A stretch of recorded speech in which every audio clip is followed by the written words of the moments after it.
All right, time for another KSAT Q&A, and we're always thrilled to have Bexar County Judge Peter Sakai with us, and we appreciate you giving us a few minutes tonight, sir. Thank you, guys. Yeah, talk of the county right now. Yes. Early voting. The election is underway. Props A and B, of course, all related to a new potential Spurs arena. Prop B would put county dollars towards that.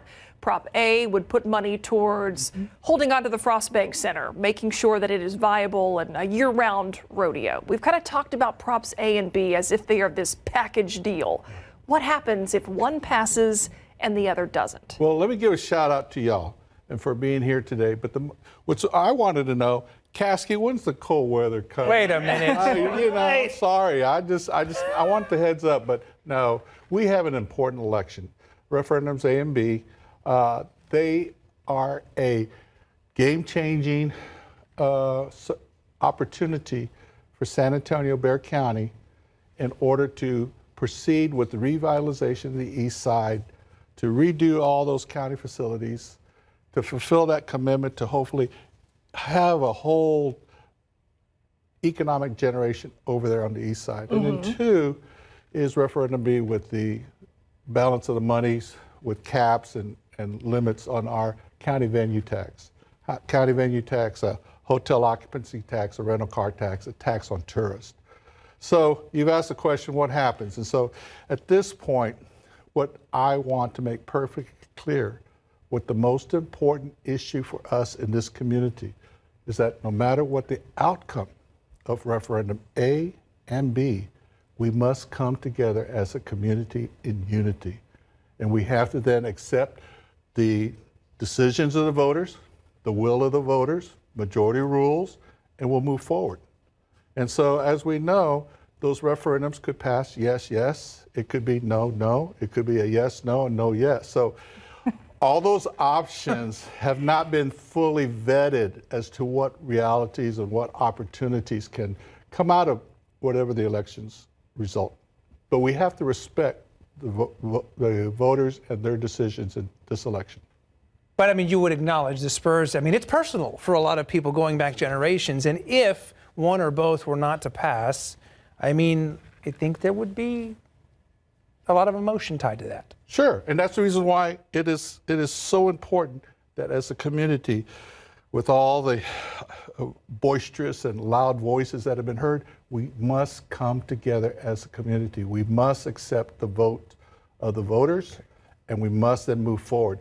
As county judge, I will want to make sure that we take advantage of whatever decision the voters may make. So let me ask you this, because, and then I want to move on to other topics, because there is more happening in the county other than Props A and B. Let's say Prop B passes for Spurs funding for a new arena, county dollars, but Prop A doesn't. Does the county have the money to make sure that the Frostbank Center, the Coliseum grounds, those stay viable and do that east side revitalization that you're talking about? No, that's the reason why Proposition A is vital for the revitalization of the east side. And I've made that very clear when this first opportunity came.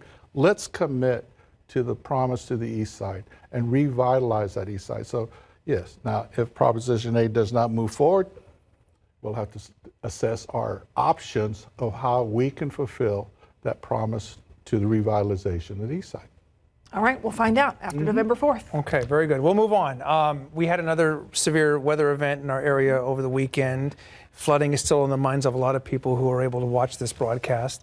What can you say in terms of flood warning systems, mitigation, those kinds of efforts at the county level here? Well, we have an opportunity to deal with the tragedies, obviously from the Hill Country back on July 4th, but more importantly, to the tragedies on Bidle Creek.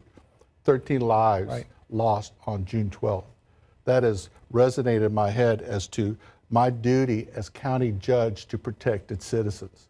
And so we put our minds together and the county stepped up, and the Commissioner's Court has approved a $21 million flood control called the Next Generation Warning Activation System. It's a state-of-the-art. It is to upgrade all the warning systems along all the creeks here in the entire Bexar County, including in the city of San Antonio, so that it has an early warning It'll be tied to a predictive analysis. So when Caskey tells us that certain rains are going to hit certain areas, we will know ahead of time where we have to alert the first responders. What roads do we need to close? Right. And so that is truly a game-changing project that the county has committed to. We're hoping to partner up with our federal, state, and the city of San Antonio to join us in order to create all the enhancements and opportunities that opportunity gives us. Yeah. I want to ask you about food assistance from the county. We heard from the USDA that they will not be issuing out SNAP benefits, food stamps for thousands of folks, particularly here in Bexar County, come November 1st. Is there any kind of help that the county can provide to families that are trying to make ends meet? The county is stepping up. In fact, one agenda item for tomorrow is to provide emergency assistance to Meals on Wheels. Oh, really? Commissioner Justin Rodriguez has put this on the agenda. I fully support him. I have no doubt that there'll be unanimous support for Bexar County to make sure nobody goes hungry. Food insecurity is an acute crisis in our community. We're seeing people going without meals. We're seeing funding cuts. And so another strategy that the Bexar County has come up with is to deal with it. And so we have a food insecurity summit in the middle of this coming month. But more importantly, we're also going to do a food giveaway, food donations, in partnership with Food Bank at the Freeman Coliseum, the Coliseum grounds, on November 5th. And so we are prepared to do what the county is supposed to do, and that's to protect its citizens. And I, as county judge, that's what I'm going to make sure we do. Do you know how many dollars the county is proposing putting towards Meals on Wheels? Well, in this agenda item, it's nearly $200,000. $200,000. Which should be the gap funding that the Meals on Wheels needs in order that it not cut off to any deserving seniors or anybody who needs food. Food insecurity is at a crisis right now.